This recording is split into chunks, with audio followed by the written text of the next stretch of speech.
Hi students, in this video we are going to see about matter in our surroundings. So in this chapter, it's a nice chapter, okay, it's a classification of solutions and methods of separations and all those stuffs is there. So it's quite interesting, this chapter is quite interesting with lot of methods you will be learning. And so now in this video, so we are going to see about solution. What do you mean by solution? So you know the states of matter, right? So how many states of matter are there? Solid, liquid, gas, another two, Bose-Einstein condensate, and then one more, plasma.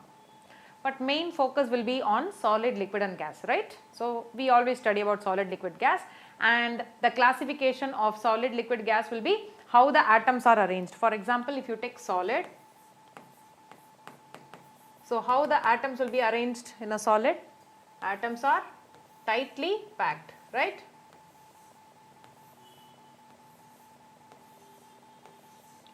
What about the liquid?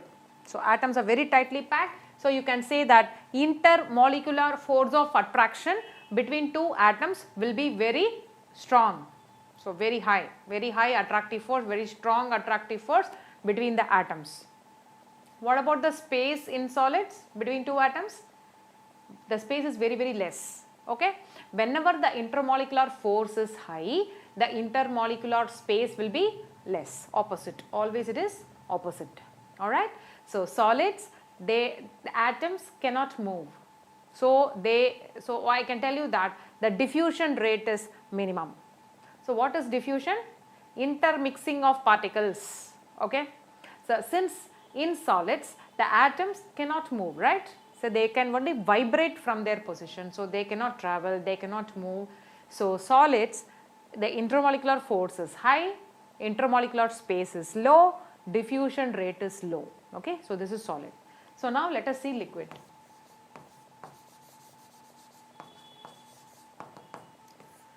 So in a liquid, how the atoms are arranged? Somewhat loosely packed, right? Somewhat loosely packed. So liquid atoms are loosely packed. And what about the gas? Very loosely packed, right?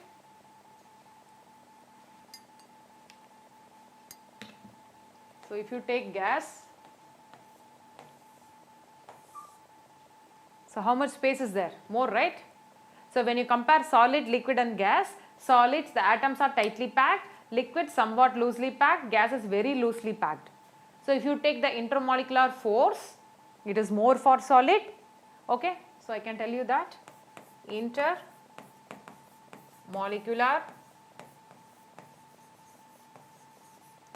force, it is more for solid, then liquid, then gas, correct? S means solid, L means liquid, G means gas. What about the intermolecular space?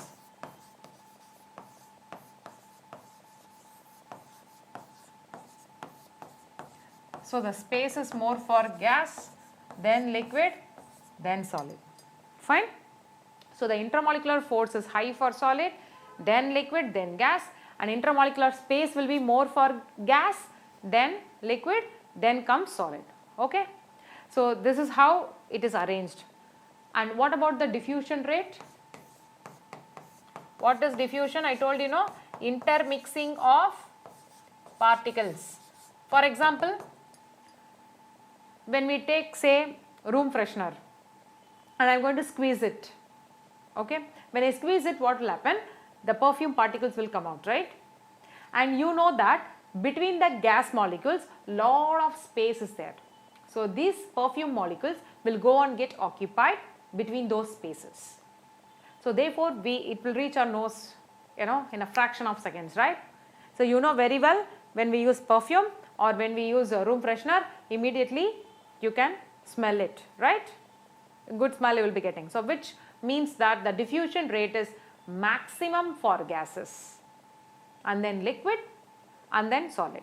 Example for liquid I will tell you. So when we take a beaker containing water and I am going to add 1 drop of ink in that, blue ink. In few minutes in a fraction of minutes, you can see the full beaker turning to blue color. Okay, the solution no, which is present inside that water turns to blue because the ink particles will go and get occupied between the water molecules.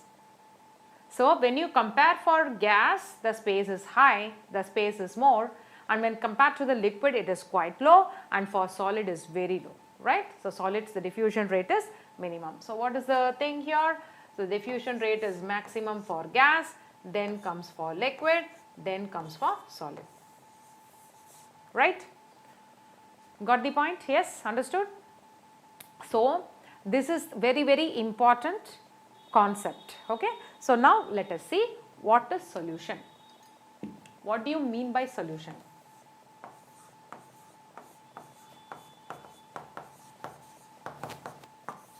Solution is made up of solute plus solvent. So, solution is made up of solute and solvent. So, what is solute? Anything which you add is called solute.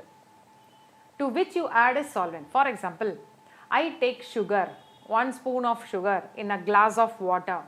So, the glass containing water is the solvent which is in more in quantity, and the sugar which you add will be 1 spoon, right, approximately 5 grams. So, you add to it. So, which means that the solute is mostly little quantity and solvent is more quantity. Say milk and sugar.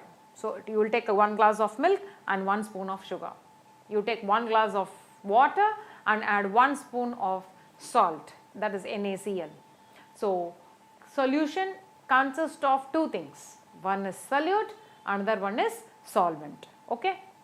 So, the solution generally it could be anything, solid in liquid. When I say solid in liquid,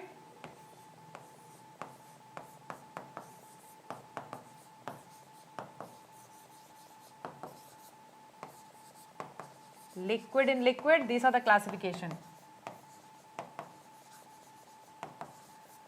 Gas in liquid.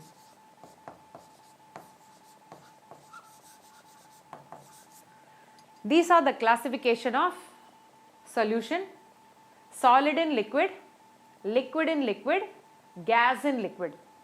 Solid in liquid. So, when I say solid in liquid, example I already told you, right? What is that example? NaCl, sodium chloride in water, right? Here, which is a solid? NaCl is the solid, and liquid, water is liquid, you know, right? Liquid in liquid. When I say liquid in liquid, which means that both are liquid. Your solute is also liquid and the solvent is also liquid. Example, oil in water. Oil is liquid, water is also liquid. So, liquid in liquid. Gas in liquid. So, it is soda water. Example, soda water. So, any soda water, okay. Soda water example, it could be Pepsi, Coke or any brand, okay, any brand, Coke, Pepsi, Thumbs Up or anything. So, in which carbon dioxide is dissolved in water. That's why you get like good taste, okay, sizzling taste when you drink, you know, when the Coke or Pepsi, when it is in cold condition, it will be very good, right? Then you keep it outside and drink, it won't be nice, right? So, the reason is carbon dioxide is very much with high pressure, carbon dioxide is dissolved in water.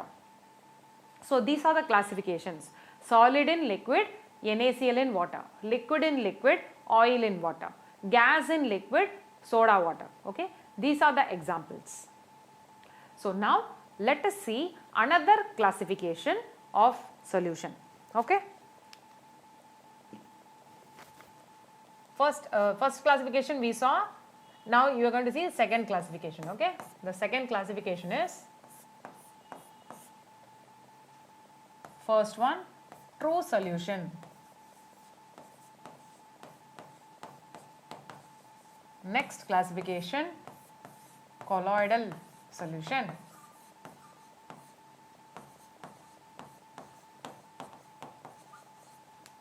Third one, suspension. Okay. The next classification of solution will be true solution, colloidal solution, suspension. What is true solution meaning? The particle size, the solute particle size, no, it will be very, very small, okay, and which cannot be seen with our naked eye, which means that when I take, say, salt, okay, and dissolve in the water, thoroughly I mix it. Can you see the salt particles or sugar particles once when it get dissolved? Can you see the particles there inside? You can't see, no, you can see only the water molecules there. So once when it gets dissolved, you cannot see the particles. So therefore, it's called true solution. So true solution where the particles are not seen once get dissolved. So once when you dissolve it, you can't see those particles. So the particle size is lesser than 1 nanometer, which means very, very small. Okay. What is colloidal solution? Colloidal solution where the particle size is more than 1 nanometer, but it is lesser than 100 nanometers, okay, lesser than 100 nanometers, and after which the suspension, the particle size is very big, which you can see, okay. So true solution is less than, particle size is less than 1 nanometer. So this will be more than 1 nanometer, but less than 100 nanometers, and this is more than 100 nanometers.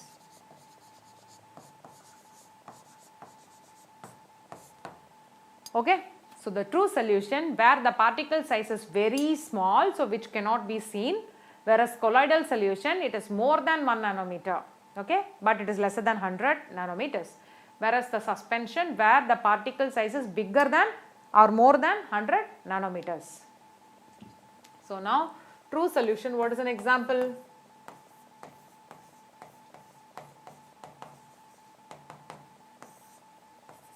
Example will be salt in water, which gets dissolved thoroughly.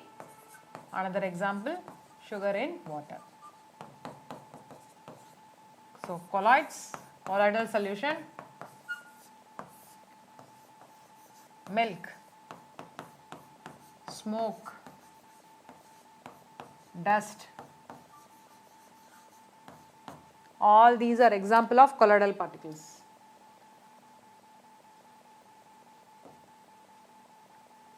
Whipped cream, fog, mist, all these are example for colloidal solution. The particle size is more than 1 nanometer, but still it is less, okay, smaller only. Whereas if you take suspension, the particle size is very big, right, so which can be seen with our naked eye. So the example for suspension will be sand in water, calcium carbonate dissolved in water, okay, where the particle size is seen, okay. And true solution does not show one important effect called Tyndall effect. What is it? Tyndall effect.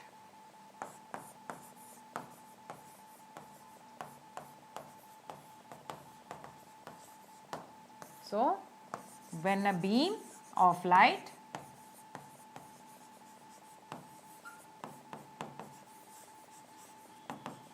is passed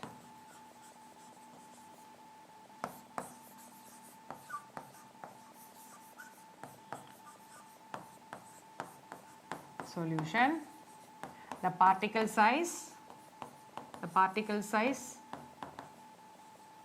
or you can say particle will scatter the light.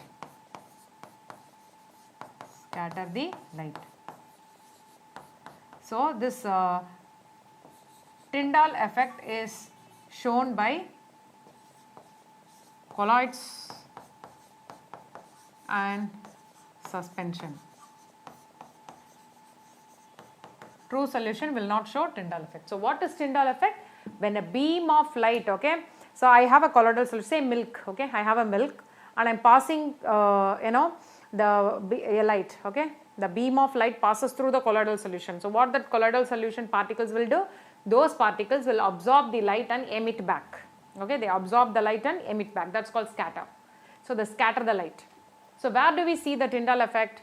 Very well you would have seen, a thick forest, the sun rays falls, you can see the particles moving here and there, that is nothing but what? Dust. So colloid, dust is a colloid, it absorbs the light and emit back, fine. And in cinema theater, cinema hall, the total thing is dark, and from projector, the rays which falls on the plate, the photographic plate, the screen, which you can see the images, right? So there you can see the particles moving here and there, that is nothing but colloidal, that is the Tyndall effect. So these are the examples for Tyndall effect where colloidal particles or suspended particles, okay, those particles will absorb the light and emit, it will emit, okay. So which means it scatters the light. So this effect is Tyndall effect, and it is shown only by colloids and suspension, but not the true solution, okay. So understood what is solution, what is the definition for a solution, what are the types of solution, and what are the example. Understood? Yes, all of you understood? Let us see in future videos in detail about this chapter, okay, with lot of pictures and videos, right? Thank you, students.